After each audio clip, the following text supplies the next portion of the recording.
Here with Deshler interim coach Michael Statom. Coach, you guys have really had endured some personal tragedy this year with the death of Coach Jake Linville. Just talk about how your players have been able to be so resilient in the face of that tragedy. Well, I think a lot of it is, just part of it is, them wanting to play to honor Coach's memory, and two, just I think the support from our community has been tremendous. We're all hurting, and you look around the locker room, you look around the community, everybody's hurting, and so we go back to play Rogers, Friday after Coach's memorial service. It was kind of a healing thing for the whole community to see those guys go out there and play. And then you look at every single round of the playoffs. Really starting with the Athens game, we're down 17-0, and we were concerned as coaches about our emotional state. Are we going to be emotionally tough enough, mentally tough enough to overcome if somebody comes out and hits us in the mouth? Athens was going through issues of their own at that time, and we're down 17-0. I'm thinking this is really a gut check. And really nobody would have blamed the kids if they're like, that game didn't mean anything. We're in the playoffs, we won the region. It's just you got to go play that game. And so a lot of people wouldn't blame us for, hey, you've been through a tough time. But those guys didn't accept that.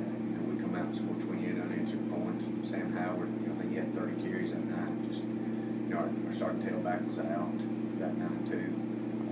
It just that kind of sparked something, I think, for our community and our fans to see those guys to say, we're not going to lay down.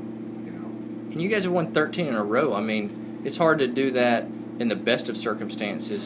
For your team to do it's been pretty remarkable. And I think a lot of that goes back to that week after the Russellville loss, the very first. A lot of expectations, a lot of hype over the summer coming in, and we go to Russellville, good football team, and just wasn't ready to play. There's guys are still learning new defensive scheme, new offensive scheme, and so with the expectations, a little frustration there, and we just didn't respond very well. We come out that Monday.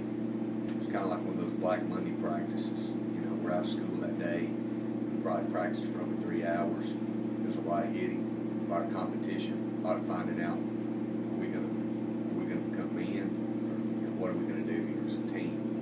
And those guys really responded. And it's been a lot of togetherness, a lot of unity since then. Seems like Sam Howard has really sort of galvanized your team from the quarterback spot.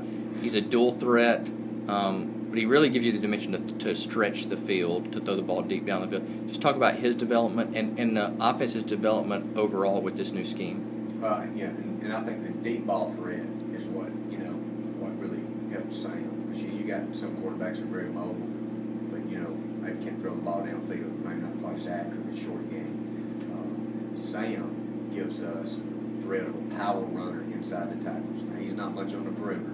We tell him that. We don't want you on the perimeter. But he's such a load. 230 pounds, hitting up inside. Most people don't have tailbacks are that big. And so for him to have that run threat plus the pass threat, and then for us to have receivers like, B.J. Bailey had a tremendous night last night. Kids, playing with a torn ACL all year. And just gamer, had some big plays last night. But, in some of those games, like Athens game, for example, even last night, Sam had some key runs on some situations where we just needed to get 3 yards. You guys will play a Leeds team that's been in the championship round several times the last few years.